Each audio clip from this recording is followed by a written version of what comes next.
things could not have gotten worse for Zohran Mamdani. He thought he had it in the bag. He thought the race was over, but he was so wrong. He is in utter panic. Things are crumbling left and right. Not even Obama can save him. The fraud is being exposed before our very eyes, and we need to talk about it, all of it. So welcome back to the Adam C. Moreno Show. If you think conversations like this matter, please like, subscribe, and let's dive right in.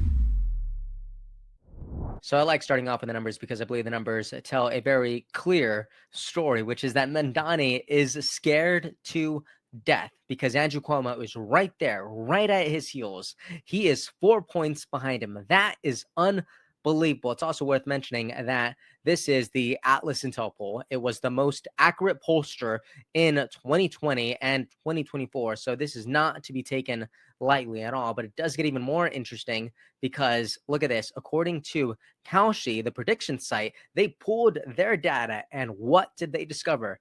They learned that support coming from inside of New York City actually favors Cuomo, not Mamdani.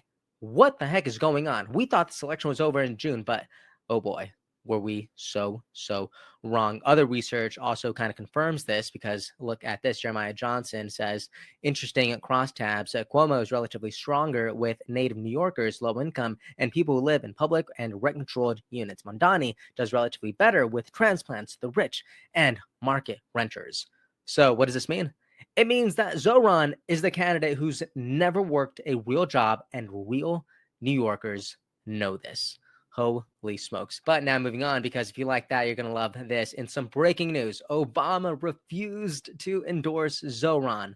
Yes, you heard that right. The former president got on the phone with the hopeful mayor and praised the heck out of his campaign. But you know what he didn't do? He did not even think about for a second to endorse him. This speaks massive volumes. Like let me just say this. If Obama refuses to endorse you, you are so far radically gone. Obama endorsed Kamala, the Calamity Harris, even though she could barely get a sentence out without a teleprompter. But Mamdani, that is where he draws the line. That is nuts. That is insane. And look at this. Days leading up to November 4th, a voting scandal has broken out. Another one, might I add, because we just talked about another one recently in one of the past videos. But this has now been seen millions of times. Now, MAGA Voice writes, holy beep, Mamdani's campaign worker caught campaigning and handing out election cards at a voting location that says no electioneering. Clear as day. Zohran Mamdani knows this is illegal. What is going on? Holy smokes. I'll play this video. Check it out.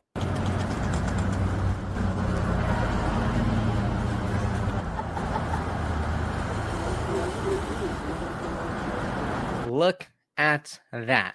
Clear as day. So many people like MAGA Voice and Libs of TikTok, they are all saying that this is 100% illegal, but I will add a bit of context because according to New York legislation, it does look like the law says that no one is to be campaigning 100 feet from the entrance of the building where the voting is held.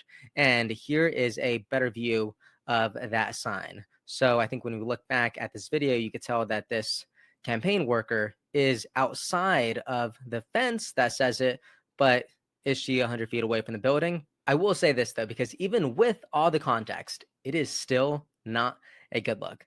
But the question is, will voters care enough? You know, let's see what one voter has to say about Mamdani. I voted for Mamdani. Okay, can you tell us why? I'm just looking for someone new and not part of the established Democratic Party who also hasn't been accused of sexual assault. I spoke to the other side a little bit, and they're concerned about like the government-run grocery stores and the free buses. What's your response to that? I think government in the U.S. is great in the sense that there's always balance, right? Like no one person is making all the decisions, and so I think there'll be balance within. He describes himself as a Democrat socialist. Like, do you feel like socialism would work in New York City? No, not necessarily. And there you have it. Doesn't surprise me at all that Pure Mamdani is obvious from the perspective of a young person. Like, many haven't seen the benefits of capitalism, unlike older generations. So, of course, they're willing to support someone who is a socialist because they've been priced out of homes, having children, prosperity in general. It is unfortunate, but this is the thought process that many people my age have.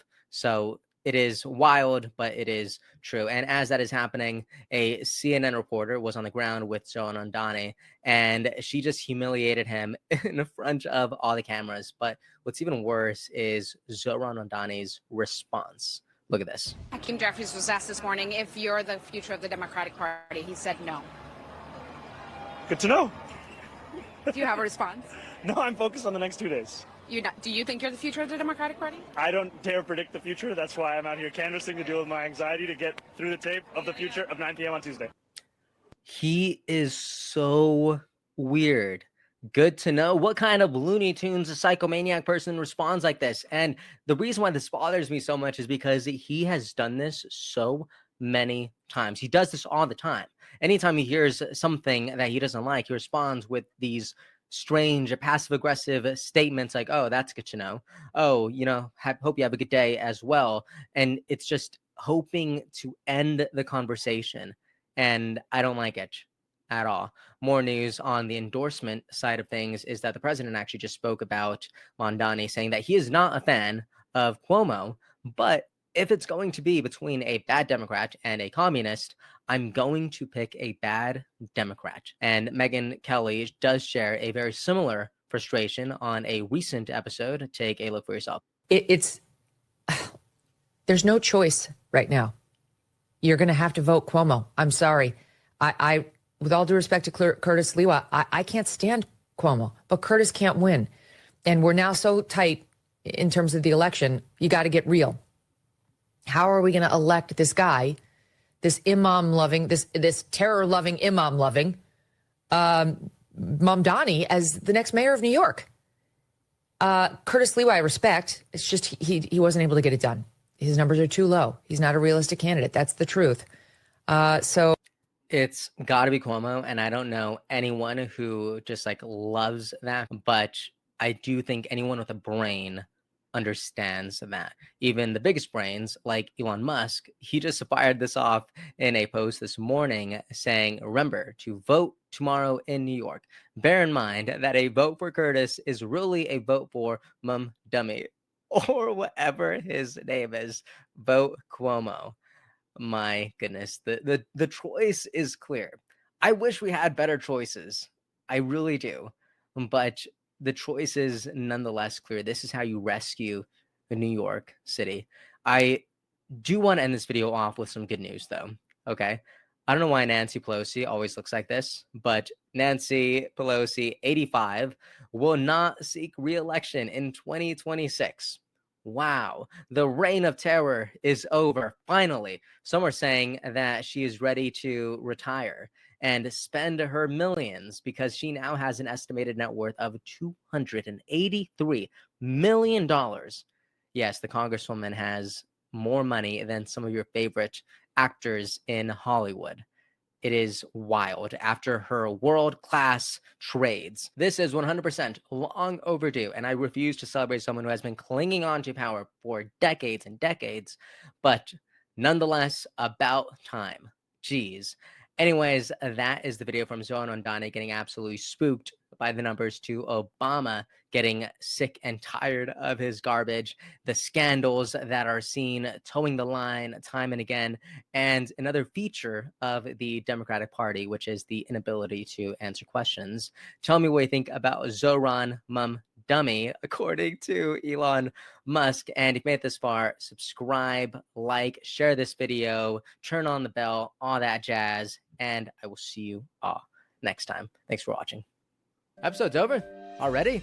Geez, that was fast. Well, they say beautiful things do not last forever, but feel free to watch and listen to another one of these episodes if you're interested in those conversations as well. Also, this next part is huge. Make sure to obliterate that like and subscribe button and turn on the notification bell so you never skip a beat. I also have a newsletter where we dive into the news, politics, and ideas that shape our future. If you're interested in signing up, I'd really appreciate that. Anyways, that's the end of this episode. Thank you so much for watching and listening, and I'll see you next time.